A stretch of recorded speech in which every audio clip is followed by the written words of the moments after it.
भारत छोड़ो आंदोलन में बिहार का योगदान। अखिल भारतीय कांग्रेस के बम्बई अधिवेशन में ग्वालियर टैंक सभा में भारत छोड़ो आंदोलन का प्रस्ताव पास किया गया, जिसमें गांधी जी द्वारा करो या मरो का नारा दिया गया। इस प्रस्ताव को अखिल भारतीय कांग्रेस समिति ने 8 अगस्त 1942 को स्वीकार कर लिया, लेकिन प्रस्ताव पारित होने से पूर्व ही इस आंदोलन में सक्रिय भूमिका निभाने वाले प्रमुख नेताओं नारायण सिंह और सुखलाल सिंह को हजारीबाग में गिरफ्तार कर लिया गया। बिहार के प्रमुख नेता राजेंद्र प्रसाद, अनुग्रह बाबू, श्री कृष्ण सिंह, मथुरा बाबू इत्यादि को 9 अगस्त 1942 को गिरफ्तार कर लिया गया। 11 अगस्त 1942 को अंग्रेजों भारत छोड़ो, झंडा ऊंचा रहे हमारा, भारत माता की जय, वंदे मातरम, हम सचिवालय पर झंडा फहराएंगे जैसे ओजस्वी नारों के साथ छात्रों के एक जुलूस ने पटना में सचिवालय भवन के पूर्वी गेट पर राष्ट्रीय ध्वज फहराना शुरू किया। इसमें वहां के तत्कालीन अंग्रेज जिलाधिकारी WC आर्चर कलेक्टर ने बौखलाकर निहत्थे छात्रों पर अंधाधुंध गोलियां चलवा दी, जिसमें 7 नौजवान छात्र वहीं पर झंडा थामे एक एक कर शहीद हो गए। लेकिन 8वां छात्र रामकृष्ण सिंह, छात्र पटना कॉलेज मोकामा वासी, अंग्रेजों के आंखों में धूल झोंककर ब्रितानी झंडा यूनियन जैक को उतारकर भारतीय झंडा फहराने में कामयाब हो गया। सचिवालय गोलीकांड के समय भारतीय अफसर उदित नारायण पांडे SDO और विश्वंभर चौधरी डिप्टी कलेक्टर थे। सचिवालय सुरक्षा की जिम्मेदारी भारतीय बंदूकधारी गोरखा पुलिस को सौंपी गई थी। सचिवालय कांड के बाद 2 दिन तक पटना बंद रहा। डुमराव, गया, सिवान, कटिहार थानों पर झंडा लगाने की कोशिश में क्रमशः कपिल मुनि, श्याम बिहारी लाल, फुलेना प्रसाद श्रीवास्तव तथा ध्रुव कुमार को पुलिस की गोलियों का शिकार होना पड़ा। भारत छोड़ो आंदोलन में बिहार के गया, भागलपुर, सारण, पूर्णिया, शाहाबाद, मुजफ्फरपुर और चंपारण स्वतः स्फूर्त जन विद्रोह के मुख्य केंद्र थे। 9 अगस्त को राजेंद्र प्रसाद को पटना में गिरफ्तार कर लिया गया और बांकीपुर जेल ले जाया गया। उसी दिन पटना में फूलन प्रसाद वर्मा तथा मथुरा प्रसाद को गिरफ्तार कर लिया गया। 10 अगस्त को सुबह डॉक्टर श्री कृष्ण सिंह अपने गांव मोरे से पटना आते ही गिरफ्तार कर लिए गए। 11 अगस्त को अनुग्रह नारायण सिंह को भी गिरफ्तार कर लिया गया। दोनों को बांकीपुर जेल में रखा गया। श्री बलदेव सहाय ने सरकारी नीति के विरोध में महाधिवक्ता एडवोकेट जनरल के पद से त्यागपत्र दे दिया। सचिवालय गोलीकांड के विरोध में 12 अगस्त को पटना में पूर्ण हड़ताल रही। उसी दिन बिहार प्रांतीय कांग्रेस कमेटी के अध्यक्ष महामाया प्रसाद सिन्हा को पटना रेलवे स्टेशन पर गिरफ्तार कर लिया गया। बिहार में नमक आंदोलन, चंपारण विपिन बिहारी वर्मा, बरेजा गिरीश तिवारी, गोरिया कोठी चंद्रिका सिंह, हाजीपुर भरत मिश्र, पटना अंबिका कांत सिंह, मुंगेर श्री कृष्ण सिंह, लखीसराय नंद कुमार सिंह, दरभंगा सत्यनारायण सिंह।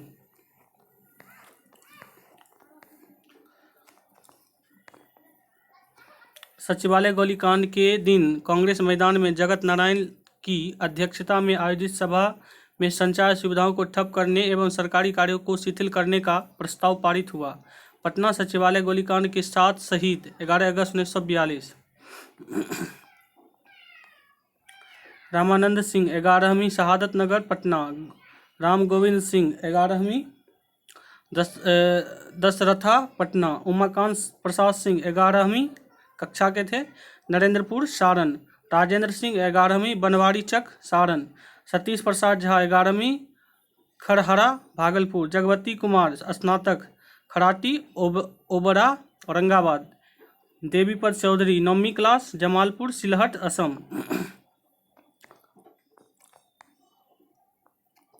महिलाओं ने जुलूस निकालकर कांग्रेस मैदान में भगवती देवी राजेंद्र प्रसाद की बहन की अध्यक्षता में एक सभा आयोजित की और इन सभा में सुंदरी देवी शंभुशरण वर्मा की पत्नी एवं रामप्यारी देवी जगत नारायण लाल की पत्नी ने वकीलों से वकालत छोड़ने का अनुरोध किया। विक्रम के नौलाख सिंह को भी 10 अगस्त की रात में गिरफ्तार कर लिया गया। चंपारण के गोविंदगंज थाना में ऋषि दल के अंतर्गत लगभग 1 महीने तक जनता का राज्य बना रहा।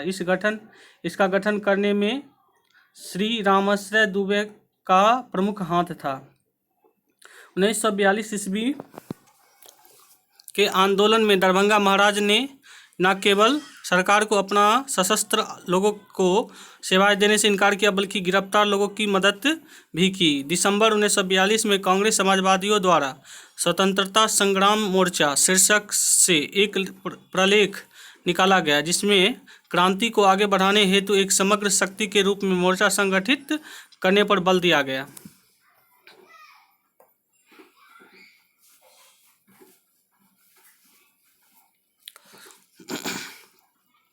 भारत छोड़ो आंदोलन के दौरान पटना में प्रकाशित सर्चलाइट, इंडियन नेशन एवं और राष्ट्रवाणी का प्रकाशन नहीं हुआ। 12 अगस्त को सरकारी नीति के विरोध में डीएल नंद केओलियर ने पटना बुद्ध समिति के सचिव पद से त्यागपत्र दे दिया। पटना के फतेहपुर मालसलामी थाना में 65 व्यक्तियों ने कुछ दिनों तक समानांतर प्रशासन चलाया। बिहार प्रांतीय कांग्रेस कमेटी का मुख्यालय अस्थायी तौर पर यही काम करता था। 30 अगस्त 1942 को जगत नारायण लाल ने यहाँ एक सभा की और इनके कार्यकर्ताओं को शहीद संघ नाम दिया। बिहार में प्रशासन को पंगु बनाने के उद्देश्य से सियाराम दल नामक गुप्त संगठन की गतिविधियों या 1943 से 1944 तक जारी रही।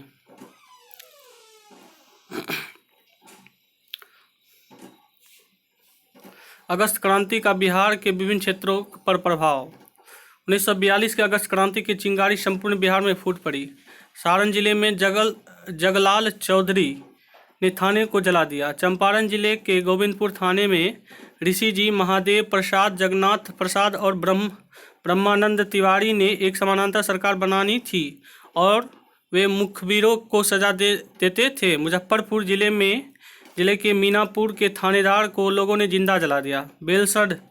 बेलसड़ थाने पर गोली चली, जिसमें जयमंगल सिंह, सुखदेव सिंह, भूपेन सिंह, नौजवान सिंह, बंसी तात्मा, सरसात शाह, सुंदर महरा, छट्टू शाह, बलदेव सुहरी तथा सुक्खू लोहार मारे गए। भारत छोड़ो आंदोलन के दौरान किसानों के भारी विद्रोह के कारण सरकारी अधिकारियों ने सारण जिले को कुख्यात रूप से अपराधी जिला घोषित कर दिया।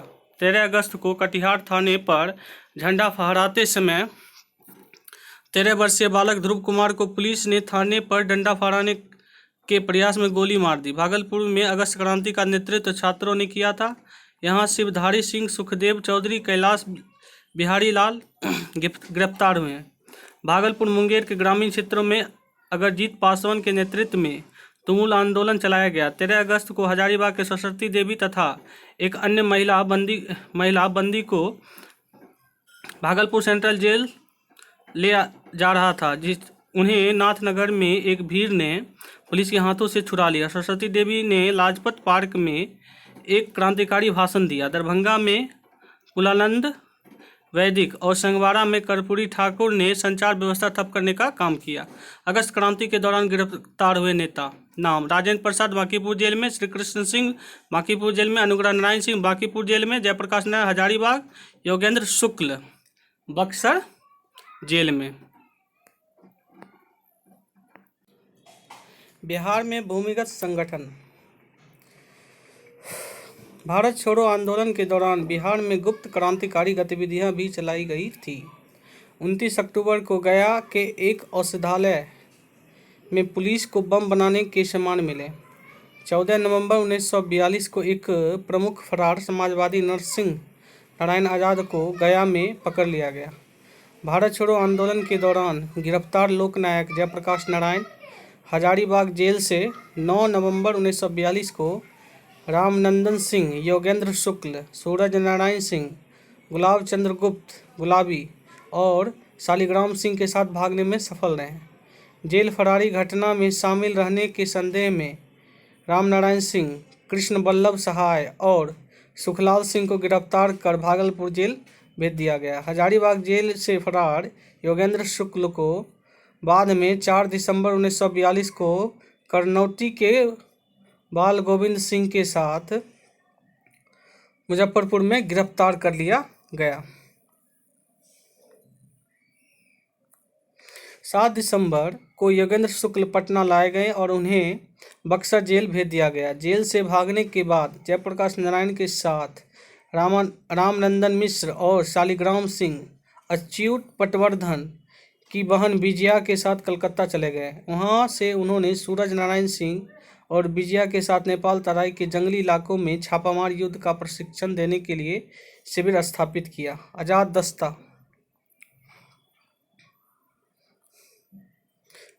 दस्ता मार्च 1943 में आजाद दस्ता के अखिल भारतीय केंद्र और बिहार प्रांतीय कार्यालय का गठन जयप्रकाश नारायण के द्वारा नेपाल में किया गया। आजाद दस्ता का संचालन नेपाल में कोसी नदी के दलकारो के टापू नामक स्थान पर किया गया था।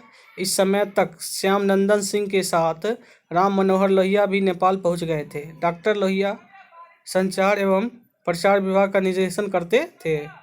आजाद दस्ता के मुख्य प्रशिक्षक सरदार नित्यानंद सिंह थे और बिहार के लिए भी श्री सूरज नारायण सिंह के अधीन एक स्वतंत्र परिषद स्थापित की गई। सरदार नित्यानंद सिंह सोनबरसा में पुलिस के गोलियों से शहीद हो गए।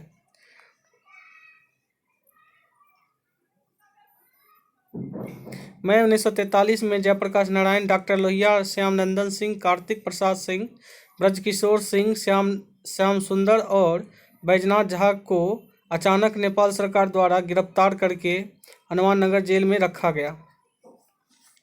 सरदार नित्यानंद सिंह और सूरज नारायण के नेतृत्व में क्रांतिकारियों का एक जत्था हनुमान नगर जेल से जयप्रकाश नारायण और कुछ अन्य बंदियों को छुड़ा लिया गया।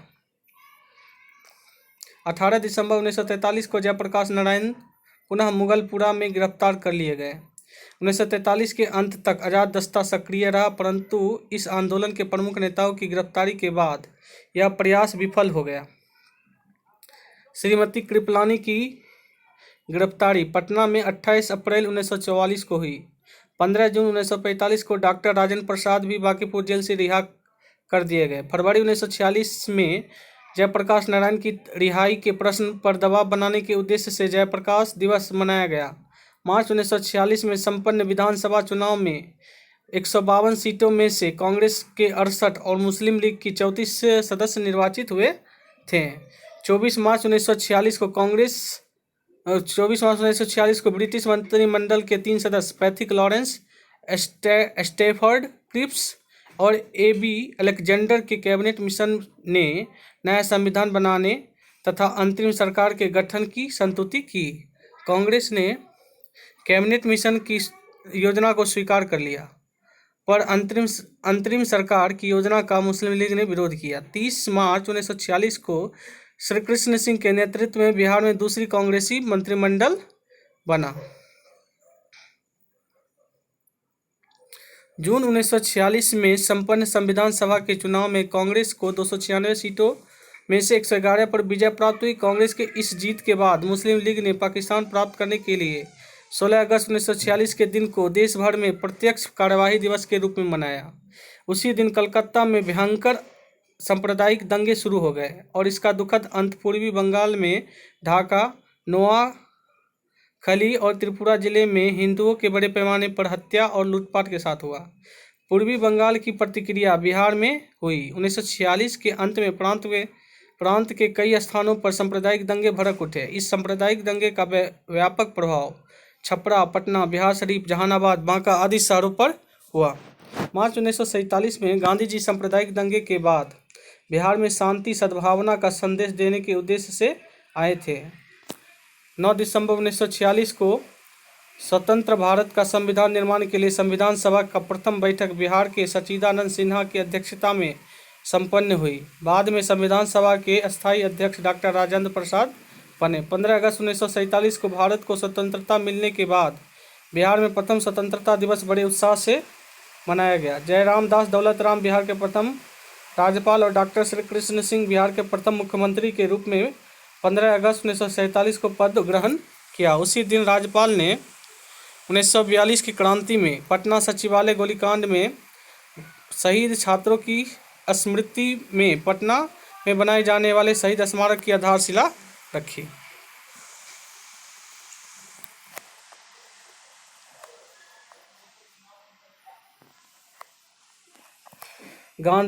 पटना गांधी मैदान का नामकरण। 30 जनवरी 1948 को गोडसे ने दिल्ली स्थित बिरला हाउस में गांधी जी की हत्या कर दी। इससे गांधी जी के प्रति पूरे बिहार में शोक की लहर फैल गई। इसी वर्ष गांधी जी के सम्मान में 15 अगस्त 1948 को स्वतंत्रता की पहली वर्षगांठ के समारोह के लिए बिहार सरकार के शासकीय आदेश में छपे आधिकारिक निमंत्रण पत्रों में पहली बार गांधी मैदान का नाम इस्तेमाल किया गया। पटना प्रशासन द्वारा जारी किए गए निमंत्रण पत्र में लिखा गया था, जिलाधिकारी पटना आग्रह करते हैं कि दीवान बहादुर राधाकृष्ण सिंह जलान 15 अगस्त रविवार सुबह 9 बजे गांधी मैदान बांकीपुर में उपस्थित होकर अनुग्रहित करें। जब बिहार के माननीय राज्यपाल स्वतंत्रता दिवस की पहली वर्षगांठ के अवसर पर ध्वजारोहण करेंगे और सेना, पुलिस और होमगार्ड की एक संयुक्त परेड की सलामी लेंगे। अभिलेखीय दस्तावेज के अनुसार अंडाकार आकार के इस मैदान को अब गांधी मैदान के नाम से जाना जाएगा। यह मैदान आज़ादी के बाद राज्य में स्वतंत्रता दिवस समारोह के स्थान बन गया। इससे पहले बांकीपुर मैदान या पटना लॉन कहा जाता था। यह स्मरणीय है कि स्वतंत्रता आंदोलन के दौरान गांधी जी ने इस मैदान में कई बार सभा या सम्मेलन किया था।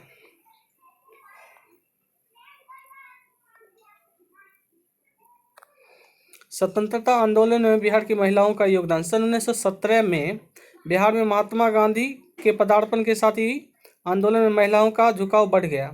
सरला देवी ने 1921 में प्रिंस ऑफ वेल्स के भारत आगमन के दौरान होने वाले समारोह के बहिष्कार आंदोलन का नेतृत्व प्रदान किया। 1921 में देशबंधु कोष के लिए जब गांधी जी ने बिहार का भ्रमण किया तो यहाँ की महिलाओं ने अपने आभूषण तक को दान दे दिया। इस कार्य में महात्मा गांधी का साथ श्रीमती प्रभा देवी, जयप्रकाश नारायण की पत्नी, ने महत्वपूर्ण योगदान दिया। सन 1930 के नमक आंदोलन में भी बिहार के महिलाओं ने बड़े जोश खरोश के साथ भाग लिया। श्रीमती शैलबाला राय के ओजस्वी भाषण से प्रभावित होकर संथाल परगना की महिलाओं ने नमक कानून को भंग किया। हजारीबाग की श्रीमती सरस्वती देवी तथा श्रीमती साधना देवी को नमक कानून के उल्लंघन के लिए 6 माह की सजा मिली। पटना में श्रीमती हसन इमाम और श्रीमती विंध्यवासिनी देवी के नेतृत्व में महिलाओं ने विदेशी वस्त्रों के दुकानों के सामने धरना प्रदर्शन को सफल बनाया। 26 जनवरी को स्वतंत्रता दिवस मनाने के आरोप में पटना में डॉक्टर राजेंद्र प्रसाद की पत्नी श्रीमती राजवंशी देवी तथा इंद्रावती देवी सहित 7 महिलाओं को गिरफ्तार किया गया, जिसमें राजवंशी देवी तथा चंद्रावती देवी को 1.5 वर्ष कारावास की सजा दे दी गई। 9 अगस्त 1942 को पटना में डॉक्टर राजेंद्र प्रसाद की बहन श्रीमती भगवती देवी के नेतृत्व में महिलाओं का एक विशाल जुलूस निकला। हजारीबाग में महिलाओं का नेतृत्व श्रीमती सरस्वती देवी कर रही थी, जिन्हें गिरफ्तार भी किया गया। लेकिन जब सरस्वती देवी को हजारीबाग से भागलपुर जेल में लाया जा रहा था तो विद्यार्थी के एक जत्थे ने धावा बोल कर उन्हें छुड़ा लिया। कुछ दिन बाद उन्हें फिर गिरफ्तार कर लिया गया। छपरा में 19 अगस्त 1942 को हुई एक विशाल जनसभा की अध्यक्षता शांति देवी ने की। छपरा जिले के दिघवाड़ा प्रखंड पर तिरंगा फहराने के आरोप में मलखाचक के स्वर्गीय राम विनोद सिंह की 2 पुत्रियां सरदा और सरस्वती को 14 और 11 वर्ष की सजा दी गई। संथाल परगना के हरिहर मिर्धा की पत्नी बिरजी देवी की पुलिस ने हत्या कर दी। गया जिले के प्यारी देवी को भी पुलिस ने गिरफ्तार कर लिया। वैशाली की ही श्रीमती बिंदा देवी, शहीद फुलेना प्रसाद की पत्नी तारा देवी, मुजफ्फरपुर की भवानी मेहरोत्रा, भागलपुर की रामस्वरूप देवी, कुमार धतुरी देवी, जड़िया देवी, मुंगेर की संपतिया देवी, शाहाबाद की फुई कुमारी, पटना की सुधा कुमारी शर्मा आदि महिलाओं ने स्वतंत्रता संग्राम में अद्वितीय योगदान दिया। 1942 के भारत छोड़ो आंदोलन के दौरान अनेक महिलाएं पुलिस की गोली से शहीद हो गई, जिसमें प्रमुख थे छोड़मारा गांव की श्रीमती बिरजी मधियाइन, शाहाबाद के गांव लसाढ़ी के शिव गोपाल सुसाड की पत्नी अकेली देवी, मुंगेर की रोहियार गांव की कुमारी धतुरी देवी आदि।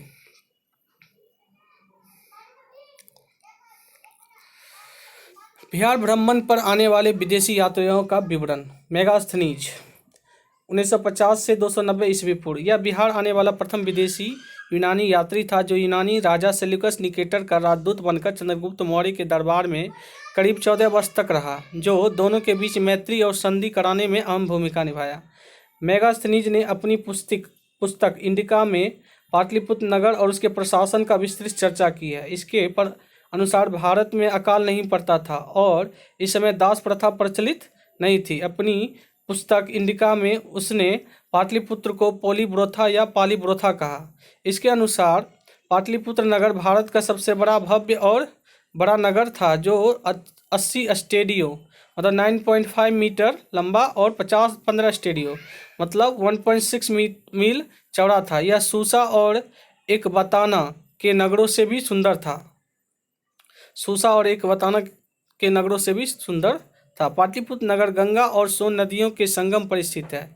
इसके अनुसार इसकी सुरक्षा के लिए एक गहरी खाई, जिसकी चौड़ाई लगभग 600 फीट और गहराई 45 फीट थी, और एक सुरक्षात्मक दीवार थी जिसमें 46 दरवाजे और 570 मीनारे थे। नगर प्रशासन एक 30 सदस्यीय बोर्ड द्वारा संचालित होता था। बोर्ड के सदस्यों को अष्टनोमई कहा जाता था। डायमेकस सीरिया या सीरियन नरेश एंटियोकस का राजदूत बनकर बिंदुसार के दरबार में आया था। इसे मेगास्थनीज का उत्तराधिकारी भी माना जाता है। डायमेकस द्वारा लिखा गया कोई वृत्तांत उपलब्ध नहीं है, यद्यपि परवर्ती क्लासिक लेखक स्ट्रैबो 46 ईस्वी पूर्व से लेकर 10 ईस्वी पूर्व ने इस बात का उल्लेख किया है कि डायमेकस ने पाटलिपुत्र और भारत के बारे में एक वृत्तांत लिखा था। तत्समय पाटलिपुत्र में इसके निवास का पता चलता है कि हिंदी यूनानी शासकों से मैत्रीपूर्ण संबंध इस काल में भी रहे थे। फाहियान एक चीनी यात्री था जो गुप्त सम्राट चंद्रगुप्त द्वितीय विक्रमादित्य के काल में 399 ईस्वी में बौद्ध ग्रंथों की खोज के सिलसिले में भारत आया और 411 ईस्वी तक यहाँ रहा। फाहियान का जन्म चीन के वुयांग नामक स्थान पर हुआ था। भारत में अनेक नगरों की यात्रा के क्रम में वह राजगीर, नालंदा, गया के बाद वैशाली और पाटलिपुत्र भी आया। वह भारत में लगभग 12 वर्ष तक रहा। फाहियान के अनुसार मगध एक समृद्ध राज्य था। यहाँ उसने ब्राह्मणों की रथ यात्रा देखी, जिसमें देव प्रतिमाओं को सुसज्जित रथों में रखकर निकाला जाता था। हर साल के दूसरे महीने के 8वीं तारीख को बुद्ध और बोधिसत्व की शोभा यात्रा 20 रथों को सजाकर निकाली जाती थी। फाहियान नालंदा और राजगीर भी गया। यहाँ सबसे गृद्धकूट पर्वत दर्शन किया।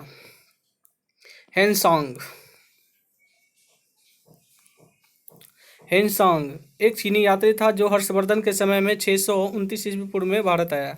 वह लगभग 15 वर्ष तक भारत में रहा। हेनसांग ने अपनी यात्रा वृत्तांत सीयू की नामक पुस्तक के माध्यम से प्रस्तुत किया। हेनसांग को यात्रियों का राजकुमार, नीति का पंडित और वर्तमान शाक्य मुनि भी कहा जाता है। हेनसांग भारत में नालंदा विश्वविद्यालय में पढ़ने और बौद्ध ग्रंथ संग्रह करने के उद्देश्य से आया था। हेनसांग नालंदा विश्वविद्यालय में 6 वर्ष तक अध्ययन किया। हेनसांग के अनुसार नालंदा भारत का उच्च शिक्षाओं का प्रमुख केंद्र था, जहां विदेशों से भी विद्यार्थी आते थे। उस समय यहाँ 8500 छात्र और 1500 से अधिक आचार्य थे। यहाँ धर्म, व्याकरण, तर्कशास्त्र, विज्ञान और चिकित्सा की शिक्षा दी जाती थी।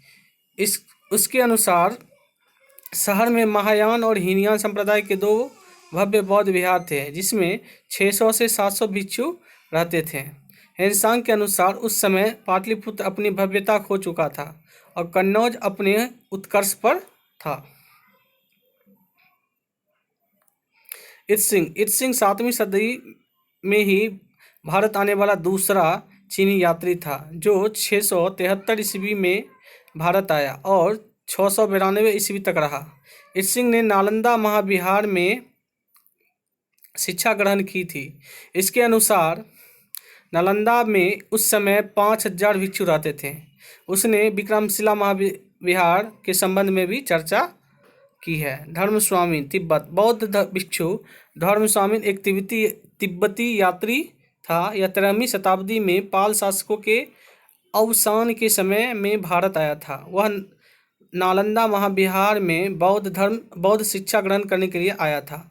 धर्मास्वामिन के द्वारा किए गए एक यात्रा वर्णन से जानकारी मिलती है कि 1197 से 98 ईस्वी के बीच नालंदा महाविहार का विनाश एक तुर्क शासक बख्तियार खिलजी ने किया था। मुल्ला तकिया। अकबर के शासनकाल में मुल्ला तकी नामक यात्री ने जौनपुर से बंगाल तक की यात्रा की और उस क्षेत्र का वर्णन अपने वृत्तांत में किया। उसके विवरण में खासकर दरभंगा क्षेत्र के संबंध में विस्तृत चर्चा मिलती है। अब्दुल लतीफ। ईरान। मध्यकाल। अकबर के शासनकाल में बिहार आने वाले यात्रियों में अब्दुल लतीफ भी था। उसने गंगा नदी मार्ग से आगरा से राजमहल तक की यात्रा की। मोहम्मद सादिक। ईरान। यह जहांगीर के शासनकाल में आया था। 1619 से 1620 ईस्वी तक उसके पिता पटना के दीवान खलीसा के पद पर नियुक्त हुए जो हुए तो वह उसके साथ पटना आया और 4 वर्ष रहा। इसके वृत्तांत का नाम सुबह ए सादिक है। मुल्ला बहानी। यह एक ईरानी धर्माचार्य थे जिसने बिहार के कई बार यात्रा की और बाद में पटना में ही बस गए। Ralph Finch. यह एक अंग्रेजी यात्री था। इसने 1585 से 87 के मध्य मुगल काल अकबर के शासनकाल में भारत भ्रमण किया। इसी समय वह बिहार आया था। रॉल्फ फिंच के अनुसार पटना के लोग जमीन खोदकर सोने की खोज करते हैं तथा यहाँ के निवासियों में अंधकारपूर्ण आचरण विद्यमान था। पीटर मूडी एक अंग्रेजी यात्री और व्यापारी था जो 1632 ईस्वी में शाहजहां काल में पटना आया था। मैनरिक हॉलैंड के यात्री था और 17वीं शताब्दी के पूर्वार्ध 1612 ईस्वी में शाहजहां के काल में भारत आया था। इसने विशेष प्रकार की कश्तियों मयूरपंखी का वर्णन किया है। जॉन ट्रेवेनियर। यह एक फ्रांसीसी यात्री था जो लगभग 1665 ईस्वी से 66 ईस्वी औरंगजेब के काल में पटना आया था। इसने पटना में हॉलैंड निवासी द्वारा सोने के व्यापार की चर्चा है। मनुची। यह एक इटालियन यात्री था जो 17वीं शताब्दी के मध्य शाहजहां के काल में पटना आया था। इसके अनुसार उस समय पटना की जनसंख्या लगभग 2 लाख थी। Bishop hepar. यह एक अंग्रेज पादरी था जो 1824 ईस्वी में गंगा नदी मार्ग से पूर्वी भारत की यात्रा करता हुआ बिहार के अनेक नगरों से गुजरा था। जॉन मार्शल ब्रितानी। यह अंग्रेज यात्री औरंगजेब के शासनकाल में भारत आया था। यह एक चिकित्सक था। उसने पटना नगर की बनावट, रहन सहन इत्यादि की चर्चा की है। बिहार के नामकरण एवं राज्य का सफरनामा। इस क्षेत्र में अनेक बौद्ध विहार को देखकर संभवतः 12 से 13वीं सदी में तुर्क मुसलमान शासकों ने इस प्रदेश का नाम बिहार प्रदेश रख दिया जो आगे चलकर बिहार कहलाया। बिहार शब्द सर्वप्रथम मिन्हास उस द्वारा 13वीं शताब्दी सन 1912 में लगभग में रचित तबकात ए नासरी में प्रयुक्त हुआ। विद्यापति चर्चित कृति लता 1390 में बिहार शब्द का उल्लेख मिलता है। औरंगजेब की मृत्यु के बाद 18वीं शताब्दी में यह क्षेत्र बंगाल के नवाब के अधीन आ गया। 1733 में बंगाल के नवाब शुजाउद्दीन ने बिहार को बंगाल सूबे का हिस्सा बना लिया। 1774 ईस्वी के रेगुलेटिंग एक्ट के द्वारा बिहार के लिए एक प्रांतीय सभा का गठन किया गया। 1865 ईस्वी में पटना और गया जिले को अलग अलग संगठित किया गया। डॉक्टर सच्चिदानंद सिन्हा, महेश नारायण, नंद किशोर लाल और तथा डॉक्टर श्रीकृष्ण साहा इन चारों ने मिलकर जनवरी 1894 में पटना से बिहार टाइम्स और बिहारी समाचार पत्र निकालना प्रारंभ किया। महेश नारायण के संपादन में प्रकाशित इस समाचार पत्र के माध्यम से बिहार पृथक्करण का आंदोलन जोर पकड़ने लगा। 1906 ईस्वी में राजेंद्र बाबू जो उन दिनों कलकत्ता के बिहारी क्लब के मंत्री थे ने डॉक्टर सच्चिदानंद सिन्हा, श्री महेश नारायण तथा अन्य नेताओं से विचार विमर्श के पश्चात पटना में एक विशाल बिहारी छात्र सम्मेलन करवाया जिसमें छात्रों की एक अस्थायी समिति बनाई गई। इसमें बिहार पृथक्करण आंदोलन को पर्याप्त बल मिलने लगा। 1908 में बिहार प्रादेशिक सम्मेलन का पहला अधिवेशन पटना में हुआ। इस अधिवेशन में मोहम्मद फखरुद्दीन ने बिहार को बंगाल से पृथक कर एक नए प्रांत के रूप में संगठित करने का प्रस्ताव रखा जिसे सर्वसम्मति से स्वीकार कर लिया गया। 1908 ईस्वी में नवाब सरफराज हुसैन खां की अध्यक्षता में आयोजित सभा में बिहार प्रदेश कांग्रेस कमेटी का गठन हुआ। तदुपरांत हसन इमाम बिहार प्रदेश कांग्रेस कमेटी के पहले अध्यक्ष चुने गए। 1909 में बिहार प्रादेशिक सम्मेलन का दूसरा अधिवेशन भागलपुर में संपन्न हुआ। इसमें भी बिहार को अलग करने का जोरदार मांग गई। 1911 में बिहार बंगाल प्रेसिडेंसी का हिस्सा था। 1911 में केंद्रीय विधान परिषद में सच्चिदानंद सिन्हा और मोहम्मद अली ने बंगाल से बिहार के विभाजन का प्रस्ताव पेश किया।